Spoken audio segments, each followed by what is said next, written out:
Thanks for being here tonight. Comedian, writer, podcaster, Zach Cassinelli. Thanks for being here. Of your current pursuits, what would you consider yourself foremost right now? Like if somebody said, "What do you do?" Would you say podcaster? Would you say comedian? Or what would you say? Stand-up comedian. Okay. How long have you been doing that? Since about 1998. I took a big break when my mom got cancer to kind of look after her for a while. And then afterwards, I had gotten back to it. And I had a friend that also had PTSD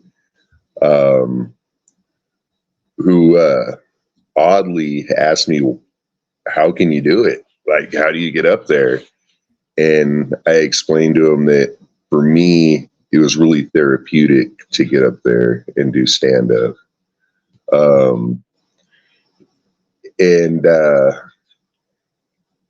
he ended up telling me that it was really therapeutic for him. And I think that's what really has kept me going, was finding that it's therapeutic for a lot of my friends around the country that have PTSD, because a lot of my stand-up is kind of raw and self-deprecating, but it's really kind of an opportunity for me to heal people, is kind of how I look at it. An opportunity for me to help people make new memories. How do you think it's therapeutic? What do you think about it as that quality? Well, originally, I guess for me, what makes it therapeutic for me and what makes it therapeutic for them is kind of completely different things. What makes it therapeutic for me is I've always been one of these guys that I grew up on ranches south of Reno, and worked on ranches most of my life. And I was always this person that you get back up and you dust yourself off and you get back on the horse. I was always all of my mentors always really pushed that with me. And after my mom passed, I knew that I had to get back up there and start doing stand up again. And it was a really long break. And I wanted to be able to get back up there and feel like I didn't miss a beat. And that was really like an impossible request for me to have for myself. But just getting back up there and doing it again, at first really sparsely, but kind of led to me doing it more and more, because I felt like I was doing that. I was getting back up and getting back out there, and like nothing was really keeping me down. Nothing was stopping me. And then where I feel like it's really therapeutic for my friends, or where they've told me it's therapeutic for them, is it gives them an opportunity to go do something and make new memories. Memories kind of filled with laughter that they can reflect on when they feel like their PTSD is becoming too much for them. When you were doing it in 98, when did you stop and when did you pick it back up again? I started in 98. I did it all the way up till about 2006. And then things got a little rough in 2006. That's when I first started getting PTSD and having a lot of issues with it. And then I took a really big break. I started picking it up again about 2019. Really just kind of on a fluke. I went to a bar that had an open mic and decided I'm going to get back up there. And when I got back up there and actually had an opportunity to just give it a shot, and then figured out that it was really therapeutic for the friend I was taking out at the time. I kind of realized it was almost like a eureka moment. I kind of realized that I need to do this. Not only now, I kind of realize, because I've met other guys that are aspiring and going out and doing open mics, not only just because it helps people with PTSD, but also it's kind of inspired other stand-up comedians who were kind of in a similar situation. They didn't feel like they could do it anymore because they had PTSD, to get up there and try it again. Or even people that had PTSD that never imagined themselves being able to do stand-up, get up there and do it again. And I don't really look at myself as like a pioneer or anything like that. I'm kind of flattered when my friends say that I'm kind of a pioneer, because a lot of people, I guess, who have PTSD or issues with it would be afraid to get up there in front of a big crowd and talk. But it really was born out of not wanting to give up and wanting to be able to return to who I was before PTSD. I guess the obvious question then is, if you care to share, what's the PTSD source?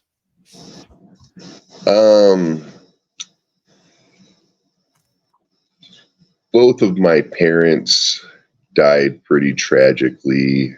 And then around 2017, the individuals that were responsible for that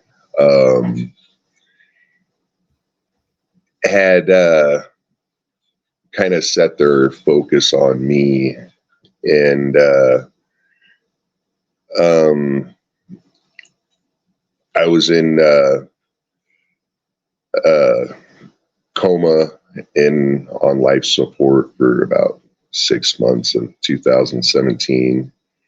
And it was kind of when I came back out of that 2017 and 2018, I kind of spent reinventing myself, because it was really hard. A lot of people don't understand, when you come out of long-term life support, there's often this complete inability to recognize yourself. I didn't understand anything about myself, or even like anything about my prior self before going into coma and ending up on life support.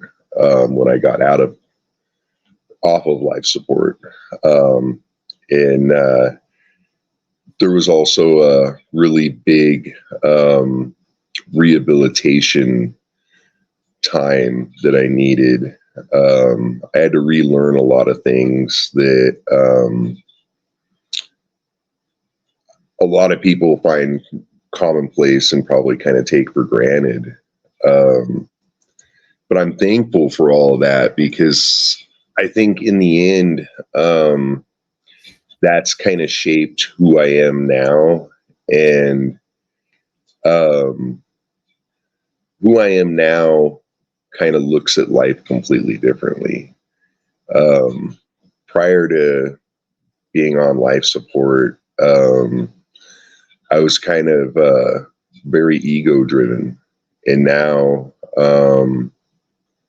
even like with a lot of my interactions in social media or just in everyday life, I'm more service driven.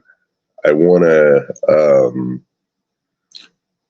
help people not end up the way I ended up. As far as if there's something I can do to stop somebody from becoming more depressed, or stop somebody from allowing themselves to enter, into a dangerous situation, or give somebody a positive new direction or new way to deal with their issues or a problem, that's what I want to be able to do. And stand up has given me a really awesome way to be able to help other people that I never even expected. Originally, it was really just that whole get up, dust yourself off and get back on the horse mentality that kind of led to everything. Yeah, I imagine comedy in 2006 much different than comedy in 2019, especially depending on which part of 2019. I guess towards the end, things are a little different because you had the lockdown coming up and all that. But that's a big difference in just the zeitgeist of the U.S. at that time, from 2006 to 2019. Yeah. Yeah. The whole culture has really taken a huge change.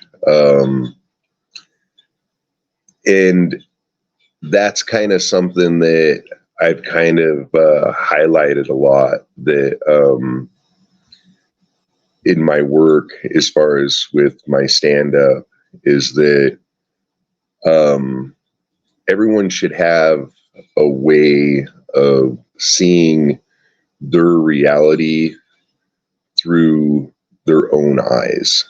A lot of people, I've noticed more and more, they kind of get stuck in depression or stuck in these situations because they allow the way they look at their reality to be altered by how other people look at their reality. And I kind of push a lot of my friends that I have that have PTSD quite often to get out of the house, come see me. You know what I mean? Especially if I have new bits, a new set I wrote. I want them to come out of the house and get out there, especially if they have PTSD, where they're pretty much on disability at this point.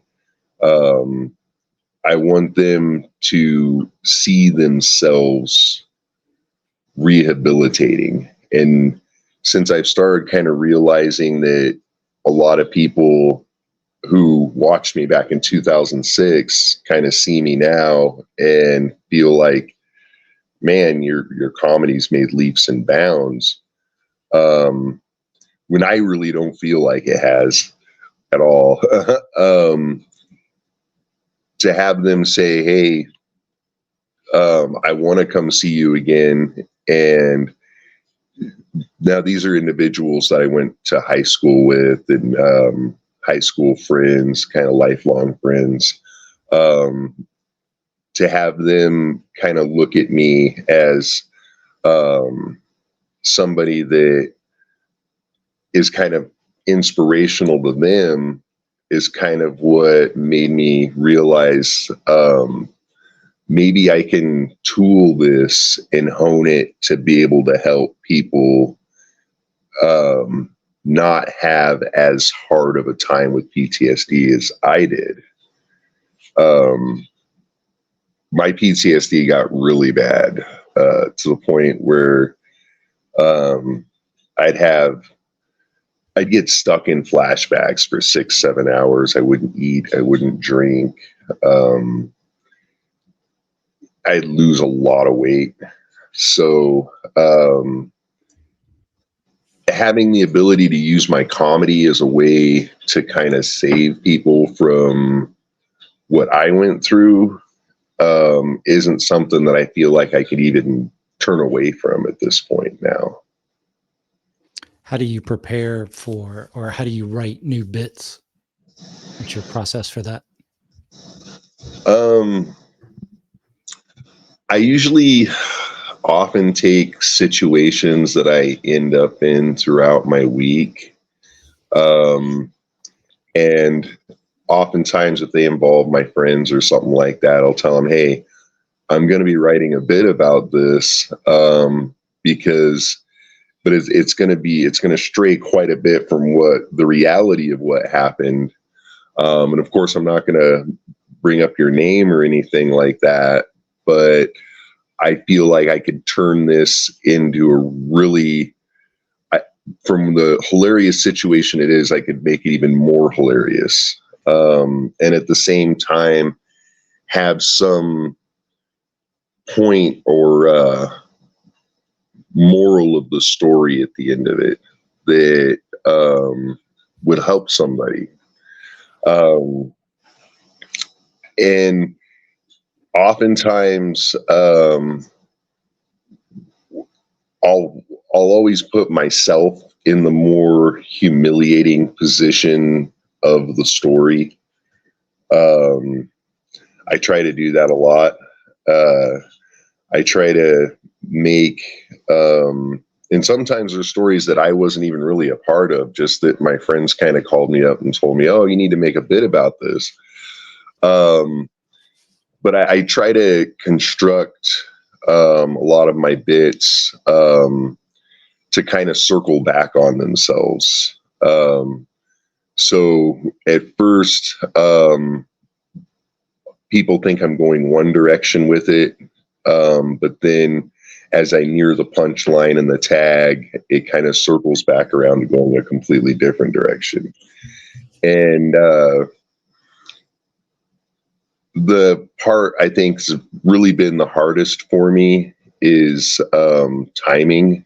And I think timing's really hard for any comic because what timing really consists of is giving your audience a chance to laugh about your last joke before you move on to the next one.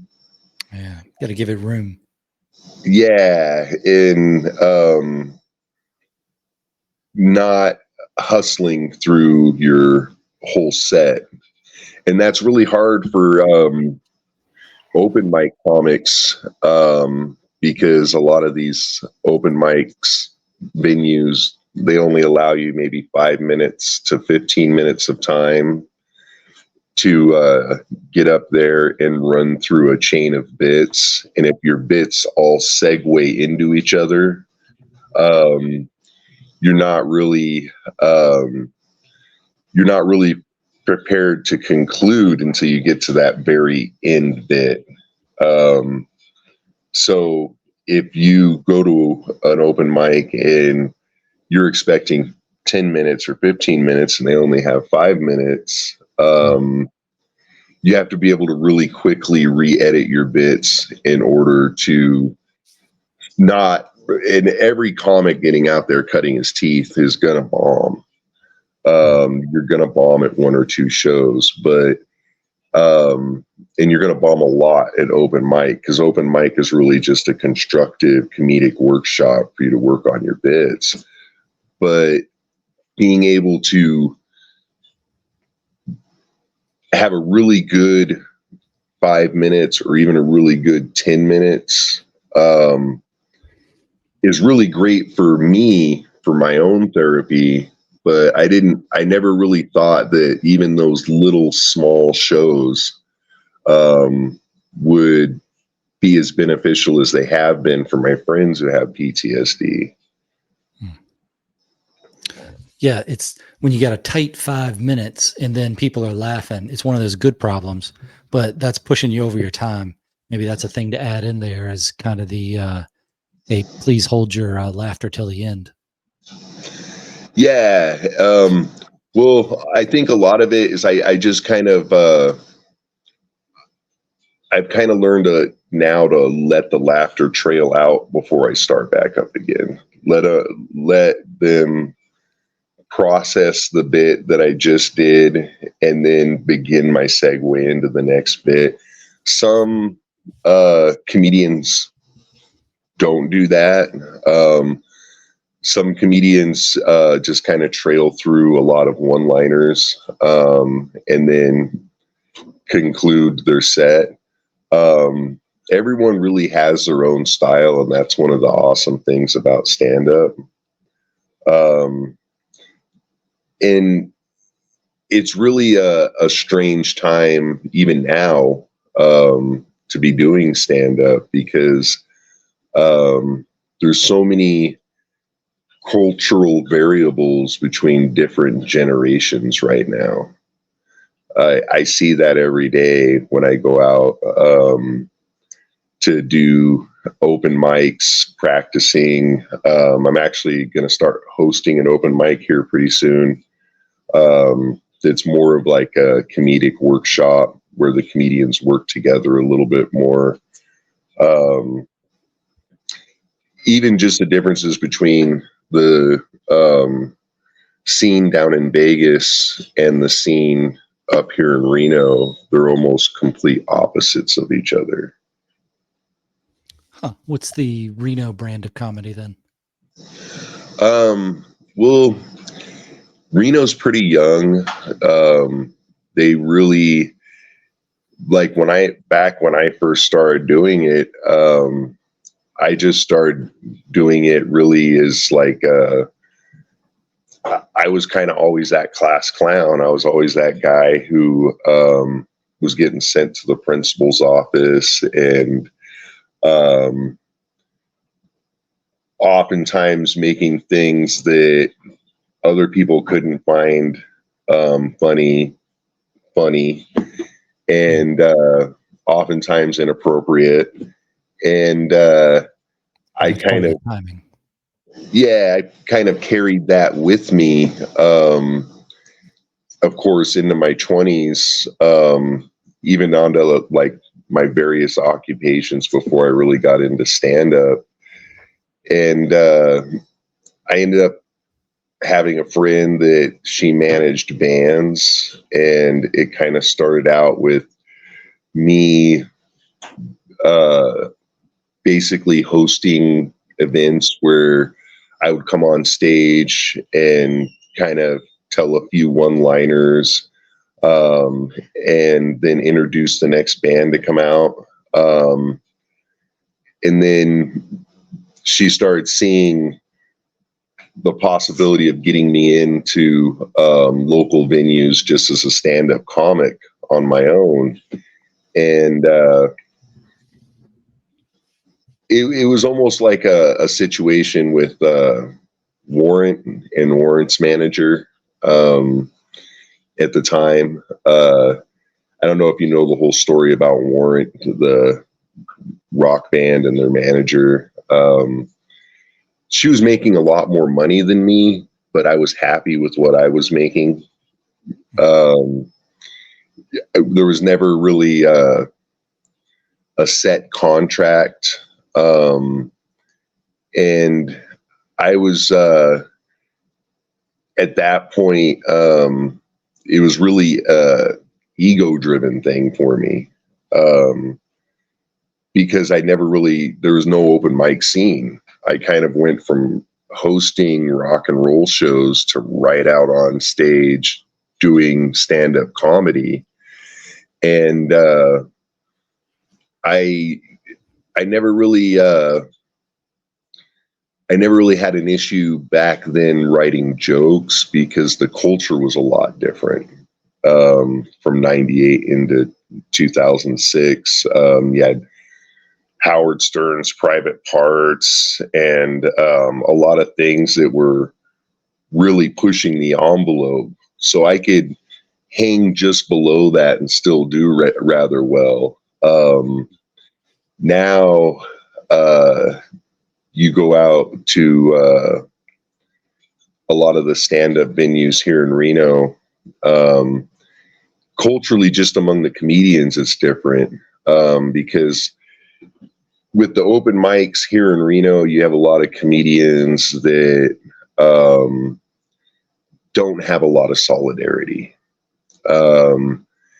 And a lot of times I try to take stage last because I'm usually filming it because then that gives me another avenue to help people that may not be able to travel to Nevada to see one of my shows or travel to California to see one of my shows.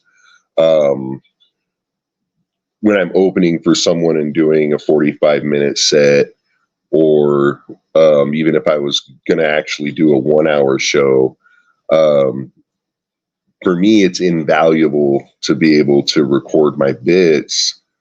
Even if I bomb and I have an absolutely horrible show, if I have one good bit, I want to have it recorded because I want to take that bit and have it set aside so that when one of my friends in the PTSD networks that I'm involved with is really having a hard time, I can say, hey, listen, let's take you out of this for a second.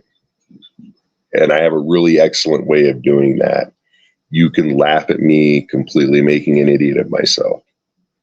And it'll be a great opportunity for you to take yourself out of this moment and quit thinking about this for a while. And when you're done, try to refocus your energy back where it needs to be. And it's, you go to Vegas. Vegas has a 10-year history now with open mics.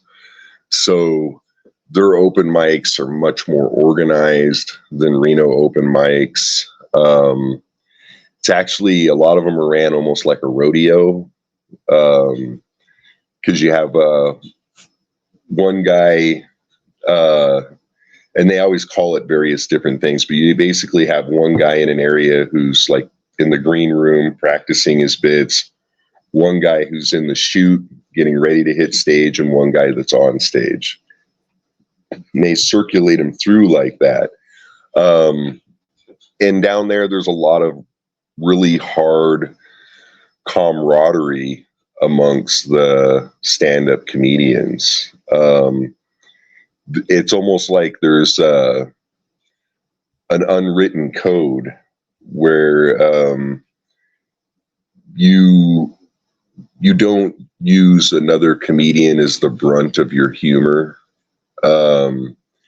and you don't like with transgender comedians, you don't single that one individual out. You know what I mean? There's a certain nobility to it, which really, Vegas was where in 2019 I really came back. Reno's kind of the opposite in comparison to Vegas. It's pretty cutthroat, but also a lot of that is because it's a very immature scene. A lot of the guys in Reno kind of have this philosophy where they're like, I've been doing this 3 years. The scout should walk through the door tomorrow and sign me up for a tour, and I should be out of here. And in Vegas, it's kind of the opposite. They're a lot more humble and realistic about it. They're kind of like, I've been doing this 8 years, and I'm not really worried about whether or not I have a scout walk through the door tomorrow. I've got my act together at this point after doing it for 8 years. I know what I'm doing. I know how to perform at each individual venue in order to be invited back. And that's a huge part that I think a lot of people don't understand about stand-up in comparison to a lot of other performing arts. And I think that's one of the reasons I wanted to get back into it is stand-up has a lot of challenges. As a person who's performed in musical acts before with bands, you can go into a venue performing in a band and do your show, leave, go to the after party, and be invited back to that venue. You can't really do that as a stand-up comic if you don't keep a really good rapport, not only with the owner of the venue and the manager of the venue, but also all of the employees in the venue. And I've started learning that because I really learned the foundation of that in Reno, but I've started learning that up here, or I started learning the foundation of that really down in Las Vegas. Because back when I first started doing it, it really wasn't as big of an issue as it is now. But I think that kind of ties into what you were saying. Culturally, things have changed so much, and there's so many things that it could be not taboo to do a bit about down in Vegas, but here in Reno, or even at a more rural venue than Reno, even South Lake Tahoe, doing a bit about that could get you banned from a venue. Mm-hmm. And I got to see that kind of vicariously with other comedians off and on, and I kind of came to a point where I kind of realized I can do this and keep it therapeutic for me, yet at the same time therapeutic for the people that I'm bringing with me that have PTSD.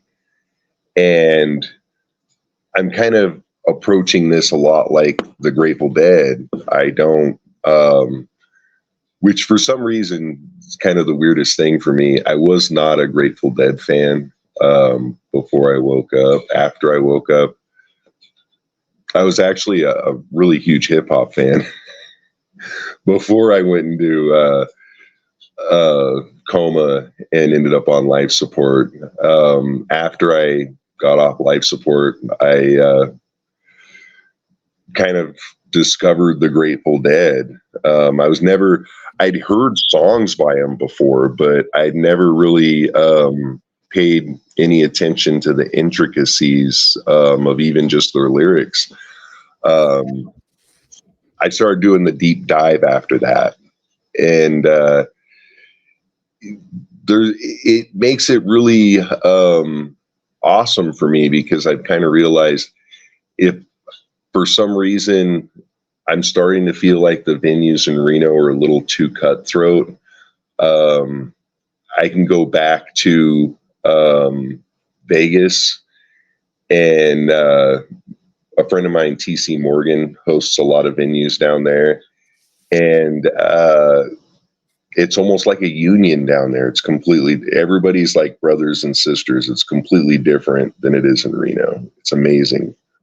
When it's cutthroat, does that mean that it's because the other comedians kind of want to pull you down so they can get to the top? Or is it cutthroat, or is it because there's certain things you can and can't say because you don't want to get blacklisted from the place? Like you can't say certain things about certain, like you can't hit the wrong political button up there because you'll just get canceled. It's kind of both. And a lot of it really does stem from the comedians themselves, because you'll always get one specific comedian who will find a venue that'll let him host an open mic. And that's kind of how it starts. And then he'll have his circle of comedians, and they'll usually do this thing that's absolutely taboo down in Vegas, which a lot of comedians have different slang terms for it. But basically what it comes down to is when you have a really good set and you get a lot of really abrupt laughter, and you really get when you really get the crowd going, as you go off stage and you're done at that venue for the night. After that, your set's over with. So it's not like a roast situation where everyone's getting up there and roasting you, and then at the end you get to get up there and have your own little bits about each individual that roasted you. They'll kind of get up there and kind of poke at you a little bit here and there, and degrade you a little bit here and there. And I saw this vicariously happening to someone else before it happened to me. And what was so odd about it for me is it didn't really start happening to me until after I began helping that other person. I started saying, hey, I thought of this bit for you. I think it worked great for you. I think you'd get a ton of laughs out of it. Why don't you try this bit? And it started giving him more confidence, and he started becoming more successful when the other guys didn't want that. They kind of wanted him to give up. Sounds like a little jealousy then versus, I would expect there to be a fair amount of like busting chops among comedians. Like if you can't be boisterous and debaucherous in your language with other comedians, who can you be? I mean, I would expect it to be like you're on a construction site. Yeah, and see, there is a lot of that, but at the same time, it seems like for me, they were saying I looked like a girl, and I actually got up there and did a bit about how hilarious it was to me that they thought I looked like a female. And if you just lean into that a little more and just say, hey, my name's Zach, I'm transitioning. Yeah. I'm getting a new eyeliner. And I kind of made it more about like with my bid, I kind of made it more about man, if I look like a girl, I'd hate to see what the girls you date look like. Whew. You know what I mean? I like that. That's a good angle. Angle.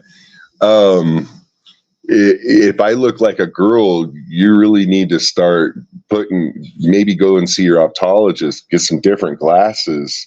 That's a good one. And I kind of where are you from? Where are you from? I'm probably a Reno 8, Yeah. Reno 8.5, something like that.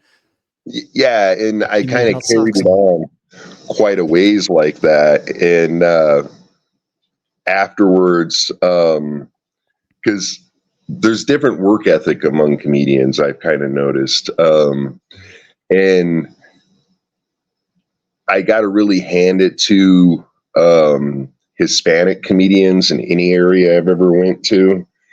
Those guys really know how to hunt down gigs, and they have no problem doing 5 or 6 shows in one night.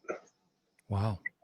Yeah. And I kind of started really, at first, just having a huge admiration for that work ethic. I was like, man, I couldn't even see myself doing 2 shows in one night. These guys are starting at like 3:30 and they're shutting their night down at like 1 a.m. after. And a lot of times it's not like you would traditionally imagine it. They're not having an after party or anything like that. They're not even drinking throughout their whole touring around town and doing all these gigs. And then they're just going home, checking on the wife, running shopping for her, coming back and going to bed. And that's the end of their night. And they really treat it like a job, like a second job. And I started kind of, I guess it was really through my admiration for that, I started kind of getting in more and more with them. And it's kind of what's created my comedy workshop now is I call it Nevada Outlaw Comics. And it's really a big group of individuals that all have the same goal. We all want to be stand-up comedians. And if we're all working as each other's writing department, I've never had a problem helping another comedian with a few bits, you know what I mean? Or even setting them down and saying, hey, let's change this bit a little bit and see if you're comfortable doing it this way, because I think you get a lot more laughter out of it. I've never had a comedian that I've kind of approached about it get offended, openly offended, because I offered to help them with bits. And now we've kind of created this community. So far it's just 4 guys, but a lot of that is because we're being selective about who we bring into the workshop, because we don't want to get a bunch of those negative guys that are more ego driven. We want to get, and you would think, I know a lot of people would think all stand-up comedians are ego driven to some point, but a lot of these guys that I've been working with, they really, I think the reason my self-deprecating comedy kind of resonates with them so much is because they kind of realize that I can't offend anybody making fun of myself. It's kind of like with them, they can't really offend anybody making jokes about being Hispanic, because they are Hispanic, therefore they're making fun of themselves. So we have that in common in a big way. Whereas a lot of the comedians that have kind of wanted to get into the workshop or been curious about the workshop, that not everybody's really felt comfortable with, they don't have that in their comedy. And also at the same time, PR isn't something that on a certain level can be taught. There has to be just a certain amount of it already there, as far as being able to handle public relations or venue relations positively. That's really become harder to teach than anything, because I could go into one venue and make a joke that everyone thinks is hilarious, is completely appropriate, and doesn't offend anybody as far as the actual listening audience. And then I could go to an open mic and not offend anyone within the listening audience, but have a lot of comedians kind of faint that they're offended, simply because you had a really good bit, you made a lot of people laugh, and that's really what offended them. And you're right, it is, a lot of it is kind of a lot of jealousy and envy, but Just also I think, yeah, at the same time, it's kind of they're struggling, but they don't want to group up to help each other, which I don't understand, because a lot of them that I've had issues with, or I've seen them have issues with other stand-up comedians, that's really what it comes down to, that constructive criticism of, hey, let me help you polish your bits a little bit. That sounds sexual, but okay. Yeah. Yeah. They kind of go, well, what's wrong with my bits? And I go, I'm not saying there's anything wrong with them. I'm just saying that maybe if you changed your segue at the beginning and your tag at the end a little bit, you could make it a little bit funnier. And a lot of it is they can't really take that advice if their comedy's really ego driven from a person who does really self-deprecating comedy. Because my bits I'm going to try to give to them are going to be kind of self-deprecating, which goes completely against their ego. So being a veteran who's been in and out of the industry as long as I have, I kind of realize that now. So I've kind of gotten to the point where, and really I've struggled to evolve to the point where now I can look at another comedian, I can watch him do a set, and I can go, okay, I could help this guy. I can help this guy a lot of different ways. And he would actually be, at the end of it, it wouldn't take more than 2 or 3 weeks. And at the end of it, he would be an asset to my troupe of comedians, the Nevada Outlaw Comics. Whereas, some guys, and I know the stand-up comedians are probably going to see this, from various different levels and laugh, but some guys really think that they have it all together when they have like 3 years, 4 years under their belt. Like, you could probably have somebody with 3 years that's brilliant and somebody with 23 years that's terrible. I mean, comedians are people too. And if you're going to be a comedian and you want people to not be aggravated by your material, then you certainly can't be aggravated by other comedians talking about whatever it is. I mean, you always have to be looking for the funny angle and not the I'm going to get pissed about something angle.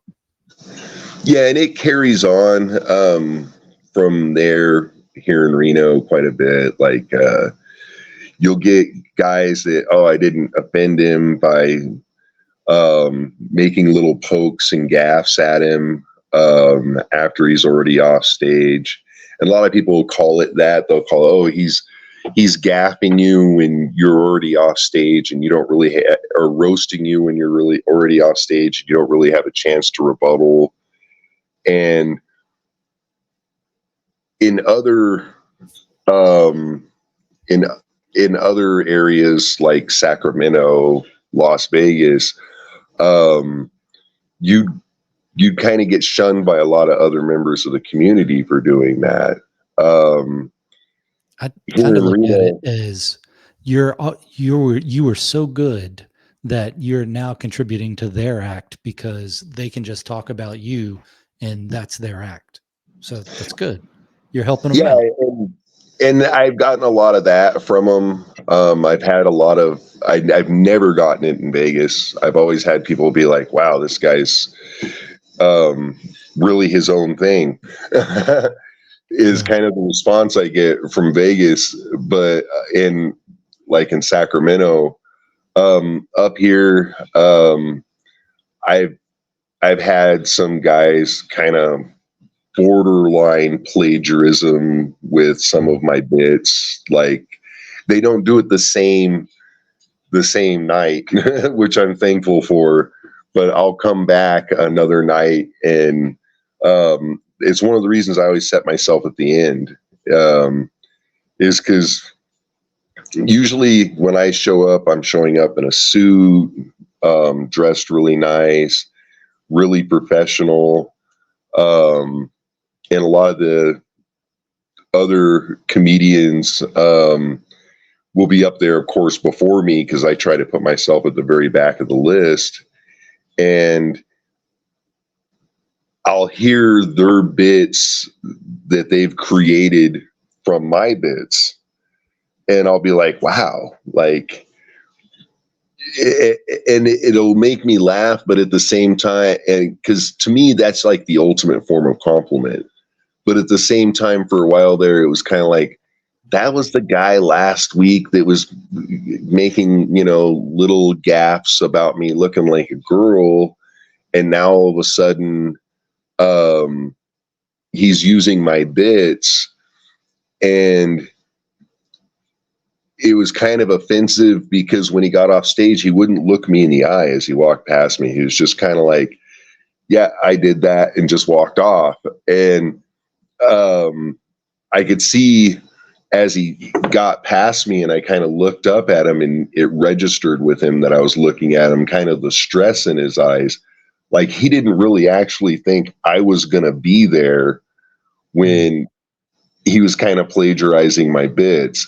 And I'm okay with that. I really am, because I kind of look at it like I've only been back at it since 2019. The vast majority of the bits I've come up with since then are really appropriate for this time, and are really appropriate,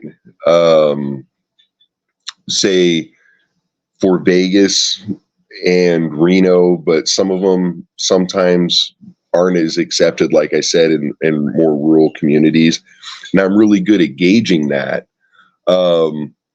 Whereas I can kind of tell a lot of times by looking at the younger comedians, he's kind of sticking his toe in the water without really knowing the temperature. You know what I mean? Because isn't that why you stick your toe in the water? Yeah, he's kind of sticking his toe in his water when he should already know it's boiling almost. Because because basically bits that they think are really appropriate and really well received in Reno will be really well received everywhere. And one of the things that I know a few of them don't like about me is I don't feignt laughter. And I'm not saying that, none of their bits are funny, but I'm not going to sit there and fake laugh at any of their jokes just to kind of stroke their ego. Because if I'm doing that and their jokes really aren't that funny and they don't really seem that comfortable on stage, to me, it's like setting them up for failure, encouraging bad behavior. So I'd rather stay that person and have them kind of hate on me and plagiarize my bits and eventually end up kind of just like me, in a way, a self-deprecating comedian, then turned into some type of roast battle, or turn it into some type of competition. And that's the thing that I kind of see happening a lot right now in Reno, because the scene is really in its infancy compared to a lot of other areas that I've done stand up in, especially Las Vegas. So people just don't understand that there's room for everybody to succeed. So they're just trying to keep other people down while they're trying to figure out how to get to the top. Yeah, and see, that's the thing is, it's really one of those things where you really have to just go out and do it and turn it into a business if you want to succeed. Yeah. What I've kind of found now, doing a lot of opening sets for other comedians, is I'm more well received at a venue the second time, not just by all of the staff and the management, and eventually by the owner if I get to meet him at some point, but also by all the patrons. If I get to the venue early, go outside the venue, and just be the man on the street for a little while, just meet people, invite them in, welcome them. And there's a certain amount of, wow, I was just hanging out with this guy outside the venue, didn't even know he was a stand-up comedian. He was just kind of hanging out, making me laugh a little bit, but just hanging out with me like one of the guys. And now all of a sudden he's inviting me in the venue. He's pulling my chair out for me. He's introducing me to the barmaid, and a half hour later he's on stage and he's making me laugh. Those are the people who are going to become fans, and those are the venues I'm going to get invited back to, I've found. So I've kind of made that like my benchmark of quality. Like my minimal effort is basically that. I'm gonna show up, I'm gonna come early, I'm gonna meet a lot of people just as the man on the street, maybe even people that weren't planning on even going into that venue. I'm gonna invite them in, I'm gonna hang out, do my set, and then split. And usually doing that on my first 2 visits to any venue, I don't have to ever contact them to ask, hey, do you guys want me to come back? They're usually merely kicking down my door to get me to come back, because all these individuals that normally never even come into their venue, and I've noticed it more and more the more rural my venue is. With my like 100-seaters and 80-seaters, my smaller venues, I get a lot of people and a lot of venue owners that they want to meet me just based upon what their staff says. And the staff wants them to meet me just based upon what the new patrons I brought in that I just met that day have said. And it's kind of you have to create your own business model, and that's kind of become like a huge part of my business model is public relations and venue relations really have to be like your key focus when you first get to that venue. And the rest is kind of just come naturally, I guess, for me. I really was kind of spoiled when I was doing it before. I kind of feel like now, because I had Valerie, I had a manager, I had somebody who, hey, I'm going to order merch and I'll give you 5% of whatever I sell, but I'm buying it. If you help me design it, I'll give you 10%. I had a manager that, yeah, she wasn't really, giving me the best deal, and she's fully willing to admit that now. But like, I learned the business model really from her, and I learned how to be my own manager, and how to be more independent has kind of come from the experiences I had more during the early 2000s and the 90s than the experiences I've had now. I could see myself eventually, if the opportunity came up, getting with a management agency or a touring agency that would put me on the road. But right now, I'm really enjoying just going out with I have a crew now. I've kind of simulated other people who have PTSD. And that's kind of made it not just therapeutic and helpful for me, but also my whole crew.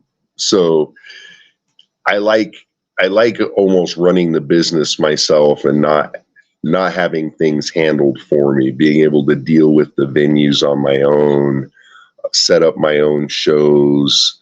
If there was one part that I would probably hire like someone to manage for me, it would probably be that one part, just setting up future gigs. Scheduling, yeah, and finding venues and that whole part. Sounds like you just got to get a couple of the Hispanic guys to help you find some venues and then bring them along with you. Yeah, they're really amazing guys, and I love the fact that they get my humor, and I love the fact that I'm starting to be able to keep up with them, because that 4 venues in one night at 45 minutes each venue, wow. That's really, to me, like I even back in 98, I would never, maybe 2 venues a night. What have you learned about creativity being a comedian?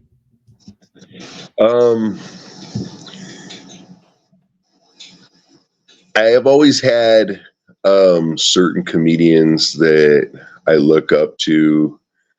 George Carlin, Bill Hicks, are 2 of the comedians that really have inspired me the most. And I've always liked, like with Bill Hicks, I've always liked that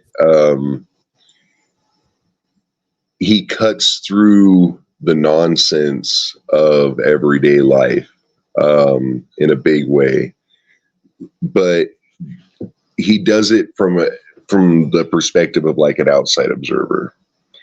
And I've always liked that George Carlin does the same thing, but he does it in a way that he's almost superficially critiquing certain things. And sometimes both of them will say things that even somebody watching it from the other side of a TV screen might find offensive to some degree, but they have a way of, when they bring in the punchline and the tag at the end, making it to where you almost feel uncomfortable being offended by what they originally said. And that's become a huge part of my creative process. That and I think the self-deprecating part is, you like on a lot of my bits, it's usually that early part, but then as I bring it into the punchline and as I bring it into the tag part, the end of the joke before the segue, I'm kind of doing the same thing. I'm kind of saying, like I have a bit, it's kind of a funny bit, basically about me servicing Epstein right before he died, and that being how he hung himself. That's why the cameras were off. And then I kind of, a lot of people are kind of like, wow, this is just, did he really just say that? They're kind of almost, I have them at this one moment, I have them almost in shock and awe. And then right at the end of it, I kind of spin it back around and say, well, that's because I know how the industry works. I've read Britney Spears' book.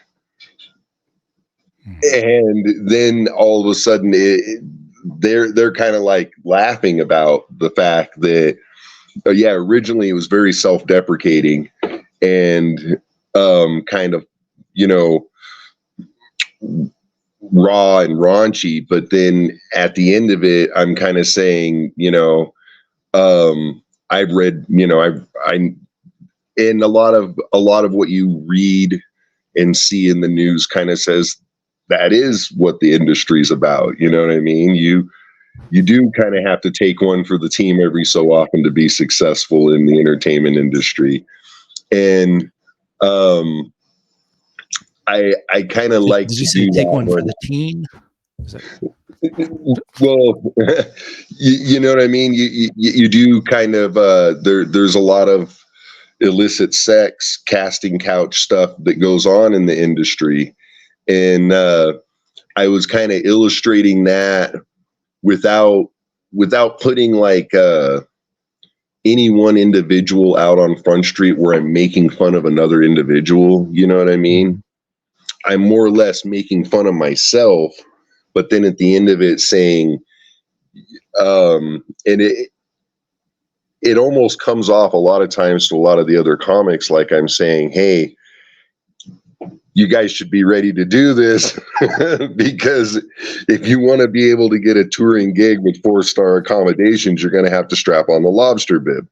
You know what I mean? Like, and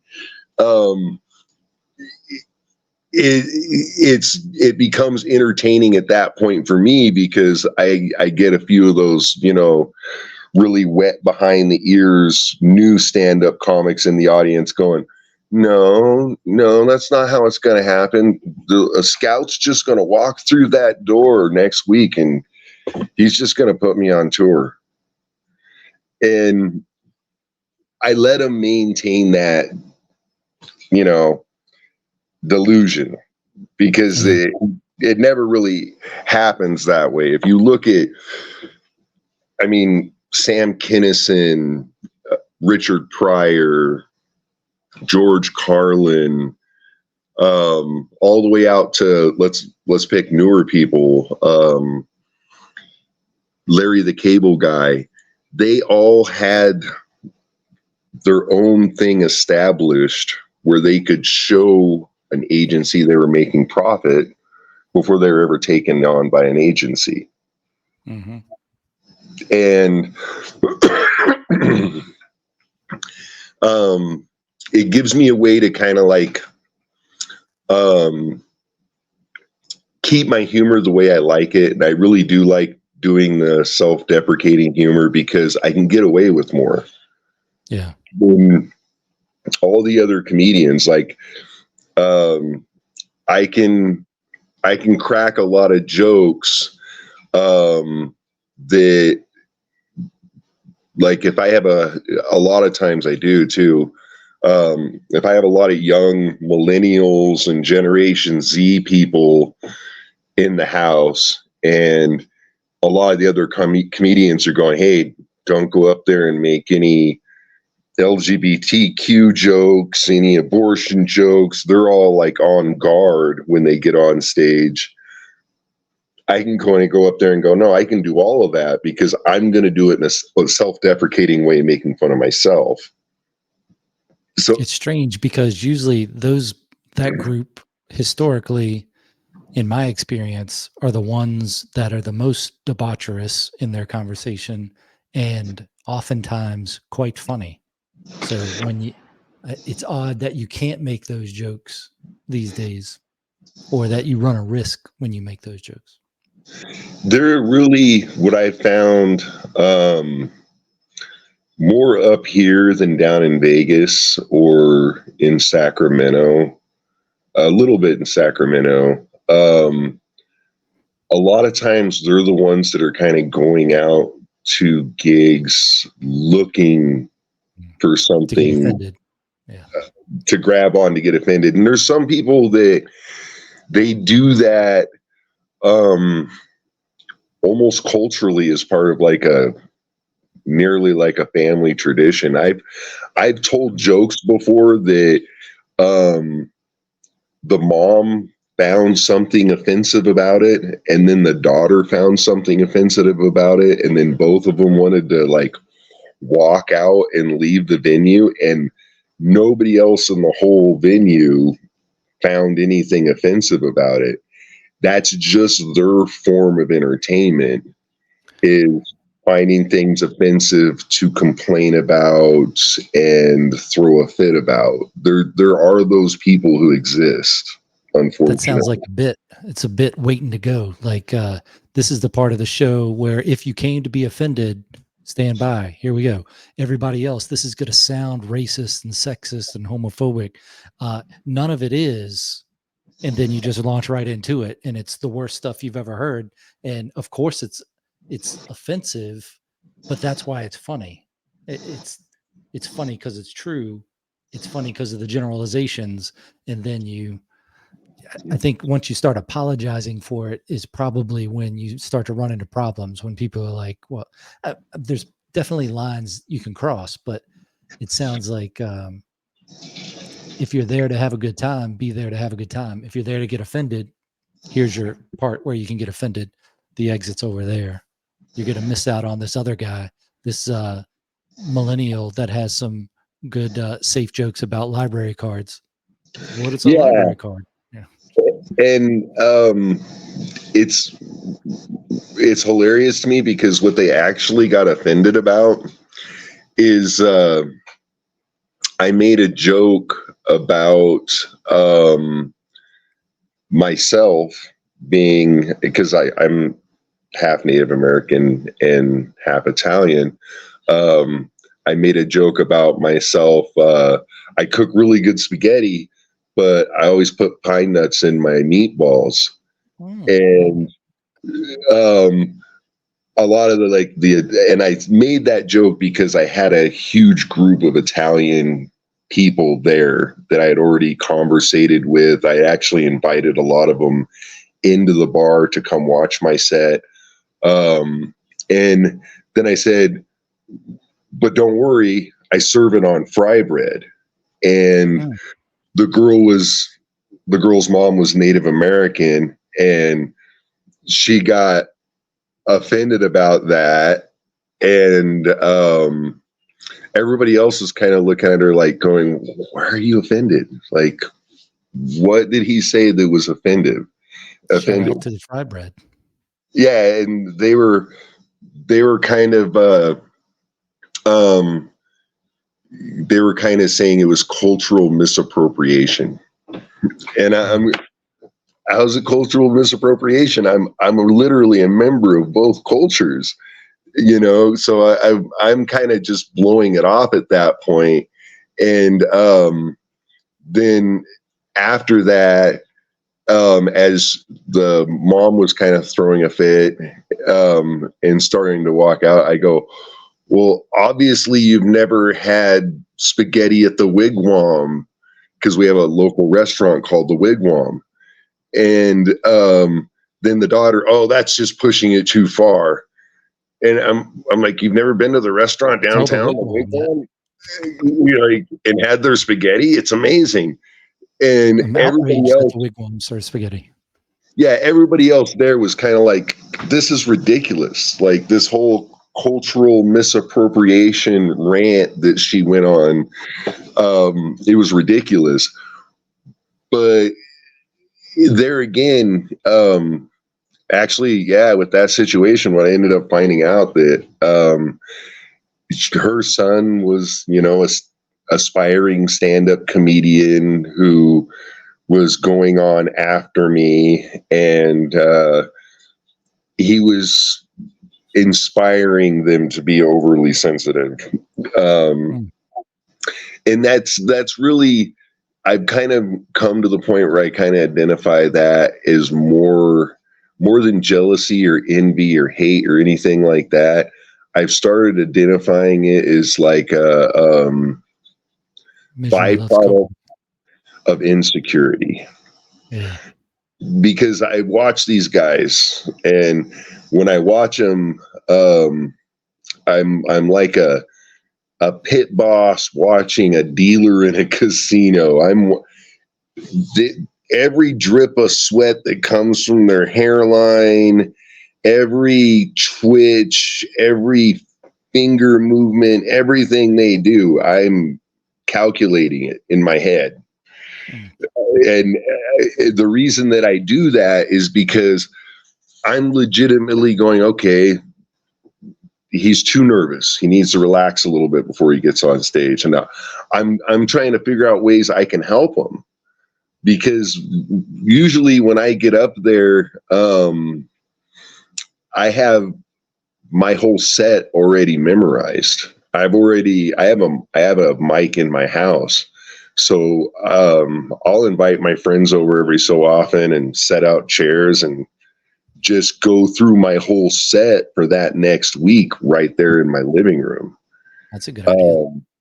I've kind of gotten to the point where I've realized, like, and I really learned this from George Carlin, if you write your sets and you memorize them and you use a workshop type environment like that to memorize them, and everybody, see, that's the thing that a lot of these aspiring stand-up comedians don't really understand. Everybody learns differently. Some people learn faster if they're doing something. Some people learn faster by repeating something to themselves over and over again.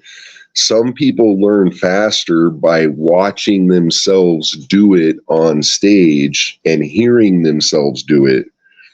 Actually, they found in a recent study that about 80% of the population learns things faster by hearing it.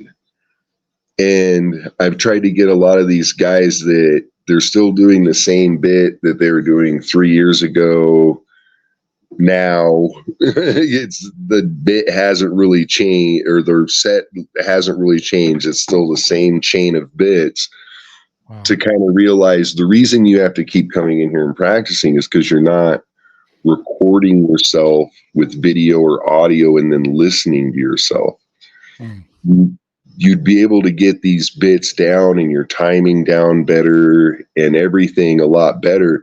And the reason that they're finding that that's true is because think about how people memorize music. When you hear a song you really like, or you want to, you want to know what the lyrics are. You're going to read the lyrics, and then you're going to listen to the song again, and you're going to, okay, now I understand that's what they're saying. Um, and we've kind of programmed ourselves with radio and all these different mediums to learn faster by hearing stuff than we do by just about anything. Even writing it, we're going to learn faster by hearing ourselves do it than we are anything else.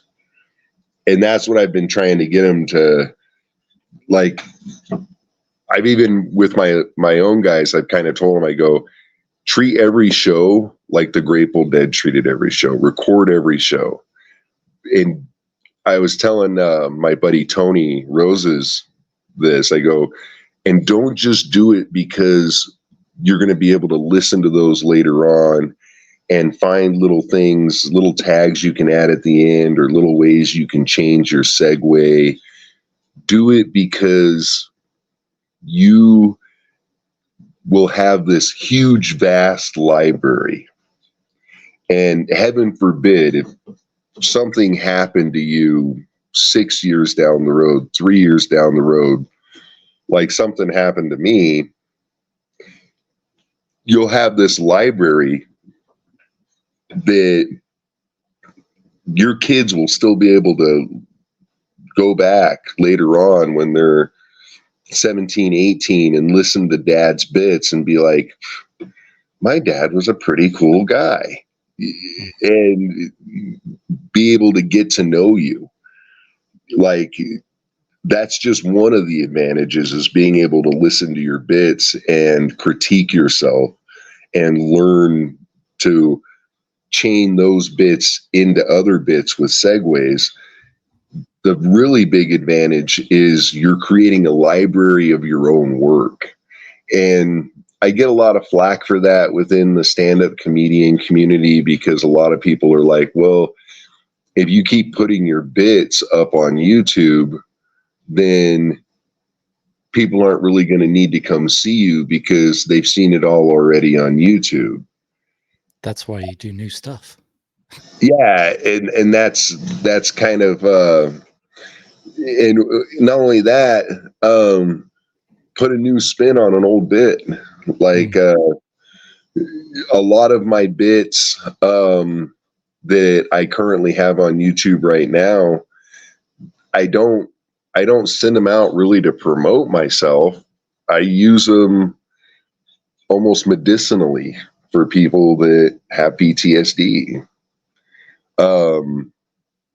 I kind of say, hey, I know you're in a hard spot right now as far as with your thoughts and your memories. Let's try this. Why don't you sit down and just go through a whole bunch of my bits?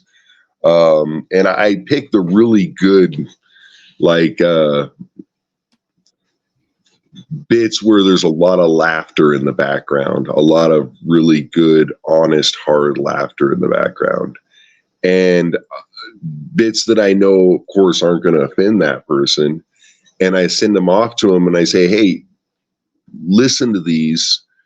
And if you like them, listen to them again before you go to bed, and then follow that with some binaural beats that will help you get into a deeper sleep. And I'll send them all the links. And I may not hear from them for 2-3 days, but then eventually it catches up and I'll hear from them and they'll say, I never really thought that stand-up comedy or listening to stand-up comedy would be therapy for my PTSD. But when I heard you say that your doctor said that you're coming to the end of your sexual prime, and then you got that funny look on your face and said, not really, he just said that I have carpal tunnel in both wrists. And I got that joke, about the same time that the audience that was in the room got that joke, which was essentially there again, a self-deprecating joke about me being a chronic masturbator. They suddenly I all the things that I was having flashbacks about and all the things I was worried about happening that day at work regarding my PTSD went away. And I really genuinely was kind of left speechless about the way you kind of just made everybody laugh just with, 3 little short phrases. And that's kind of what I do. It's self-deprecating, but at the same time, I've found that it takes people out of that moment where they're having really hard problems with PTSD. And if I can take somebody out of that moment, I'm going to do it every time. It's like Caesar Malone when he's talking about breaking the concentration of a dog that's fixated on something and just doing the little just to get them to look at something else. I mean, people are creatures too, so you just get fixated on something, then it's hard to change. And then I'm reminded of Ferris Bueller's Day Off, where Cameron says he's sick, that he's dying, and then Ferris says, "You're not dying, you just don't have anything good to do." And maybe that's a lot of what causes depression in the world these days, is that you're just sitting there stewing in your own depression instead of going out and doing something. So that's an oversimplification, of course, but it's strange when you think about how much people are sad or depressed about things, and if they made their mind up to not be, then it only affects them. It's like wanting revenge on someone. It's eating you up. It's not doing anything to the other person. So you just have to decide to either not think about it or replace it with something else to think about. And in the military, what they teach you is what Jocko talks about sometimes too. I like the way he talks about it, which is stifle your emotions. And in the military, with what I learned there was just you stuff those emotions into a bag, and then you pull them out later when you have time and you look at them. And if it's still too much, stuff them back in there. And if not, eventually one day you're going to get to the point where you can pull that thing out and go, okay, that's what that is. That's what that means. That's how it's changed my life. I can put that up here on the shelf right now. It doesn't bother me to look at it. I'm not going to fixate on it because I'm going to do these other things. But, you're going to have the baggage, and you just have to understand it's always going to be there. I say this as not a doctor at all, but just as a regular person that's lived life. Yeah. And that really does apply.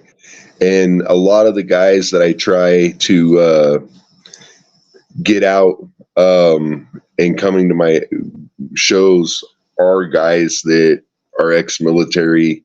And I've even told them, I go, listen, I'll pay for you to come into the show. I'll pay for your first drink, but I really think this could help your PTSD. Just coming to my show, bring a bunch of your friends, bring some family members. And I've had a few guys that were ex-military that they were really hesitant to come to my shows because they were like, well, wait a second, are you going to be making fun of me? And I'm like, no. Well, wait. Are you going to be making fun of you about you having PTSD? And I go, no. I'm going to be making fun of me, though, a lot. Like, all of my humor is really generally there's always a point in my humor where, or any of my bits where it's semi self-deprecating. I have a bit about Johnny Depp where I'm really talking about like how relaxed he was during the whole Amber Heard trial, and I was kind of like thinking that she's trying to destroy your life. How could you be this relaxed? And at one point I literally like said to one of my friends, and he thought it was hilarious at the time, kind of spur of the moment. I kind of said, you know, I think only his dentist has ever seen him this relaxed. Mm. Like, how is he this relaxed when she's literally trying to destroy his career? And the next day I came home, and every channel, it was talking about how she went to the bathroom on his pillow. Mm-hmm. And all of a sudden I went from, like, at that moment, I went from like worried about him. I'm no longer worried about him being too relaxed. Now all of a sudden I'm sitting there thinking, man, is this the reality we live in, that freaking somebody can poo on your pillow, and if you kick the crap out of them for it, then they can turn around and sue you? Like, because that's like a health risk right there. Like, anybody who has somebody poo on their pillow while they're asleep should have the automatic right to beat the crap out of the person who did it. You know what I mean? Like, Well, there's no need to. They've already done it. yeah, and The crap's already out. yeah, and that was kind of the basis of the joke. And then the self-deprecating part was kind of that I was sitting there the whole time worried about him, like kind of like an idiot, really. And it was all based upon reality. And then really the whole time he was so relaxed because he knew something none of us knew, was that she had taken a crap on his pillow. You know what I mean? And that kind of trumps anything that he really in reality did, regardless of what she was accusing him of. And that he knew that would eventually come out once all the witnesses got up there. And that was kind of the basis of the bit, or the self-deprecating part of the bit, was that I was so silly and worrying about him and her destroying his career and him being too relaxed about it.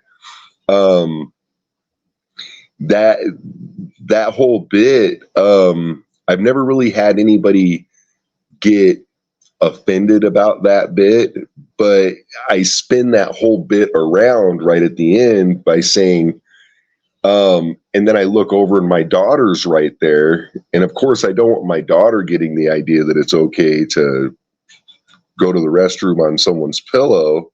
Mm-hmm. And she's holding a Barbie doll, and she says, I will be in my room making a voodoo doll, because she's a huge Johnny Depp fan, and obviously at this point doesn't like Amber Heard like the vast majority of the planet. And she takes off into her room, and then all of a sudden the next epiphany hits me that kind of, there again, is kind of self-deprecating in how I was looking at the situation in past tense, because all of a sudden I realized, like, relating to Johnny Depp's story myself and with the situation with my daughter, I kind of say, well, you know, if you get a crazy girl pregnant, you might end up afraid of your kid later on. Mm-hmm. And I've actually only had like 2 or 3 times that anyone's been offended by that bit, and they're always offended by that last tag on of me saying, you know, if you get a crazy girl pregnant, you might end up with a kid who you're going to be afraid of, which is really like the moral of the story at the end. You know what I mean? And it's usually always been girls that like would get offended really mildly during the show, but then at the end of the show, like they would bring it up or something at the after party, and then one of their friends would kind of come over to me and say, you know, she's had some mental health issues for a while. And I know you weren't addressing her completely, but she just recently broke up with her boyfriend, and she still refuses to address those issues. And I don't feel bad at that point for my bit, because the whole point of the bit was more self-deprecating on me than it was anything else. You know what I mean? But it's funny that, like, I had one girl who's offended about that bit, but then later on, I told a bit that was even more self-deprecating, and she became a fan just because she found that bit hilarious. And I no longer, and she kind of made a point to tell me, I like the fact that you don't do the Johnny Depp bit anymore. And she kind of told me, well, I identify Amber Heard. And that's one of those words, you know, that that's a great line. I identify as Amber Heard. Yeah, I identify Amber Heard as a victim still. And I kind of looked at her and I go, I identify Johnny Depp as a victim. You identify Amber Heard as a victim. Maybe at some point we should all just quit victimizing each other. You know what I mean? Like, and I kind of explained to her, I go, that's really what the bit was about. What the bit was really about was exactly that, not victimizing each other. And she goes, well, how was it about that? And I go, well, if you really think about it, I didn't say anything necessarily negative about Amber Heard. I more or less just said negative things about the situation I was in, on how I was perceiving it. And then it gets to a point at some point where I almost start feeling like I have to tell like really like crowd testing one-liners at the beginning of my set sometimes with people like that. Like I have to get up there and be like, I'm writing an unauthorized autobiography. I'm starting that tomorrow. Just to kind of like look around and see how many people go, well, wait a second, how do you write an unauthorized autobiography? You know what I mean? Like, how do you write an unauthorized autobiography? Just to see how many people are with it enough to be able to get my future jokes. You know what I mean? Like almost like a IQ testing joke thrown out there at the very beginning of my set. Because I get a lot of that where people, no matter how fluid I am at making a point and still being slightly self-deprecating, they kind of look for that one thing, you know what I mean? No matter what it is. I had a joke for a while about A&W, what happened to the A&W restaurants. And it was really a legitimate joke. Like, I was really serious about, they had a hamburger at one point in time at the A&W restaurants that I loved. And now the A&W restaurants have slowly gone to the wayside to all of these, you know, other restaurant chains that are kind of coming in. You don't even see A&W root beer as often anymore. But I had this whole bit about A&W restaurants, and at the end of it, I said, think about how much money they saved on employee injuries because they never had people riding around on roller skates like, you know, Sonics. And she worked at a Sonic and found a way to somehow find my whole bit about, really, it was essentially about A&W having better root beer and better hamburgers than Sonic. she found a way to find that completely offensive and take it personally. And sometimes you have to kind of realize that people need to do that in order to put the spotlight on themselves to feel like they're getting enough attention from their immediate peers. I think maybe that's where you have your first part of your set where you say, okay, this is my baseline. I'm going to go through a few things just to check your IQ and to check how sensitive you are. And then you hit some quick, like all those jokes that maybe are going to aggravate them. You throw that out there with the idea that you need to be 10% offensive in your overall presentation. So you can get away with those offensive jokes and you be like, hey, look, I'm just getting the baseline here. I know now that this is off limits for this crowd. You know, you can't take it or whatever. I don't know how confrontational you can get with the crowd, but it does seem like if you can't make fun of something, then that thing is probably bull and everybody knows it. And whether there's probably more people in that room that understand that you're making fun of it.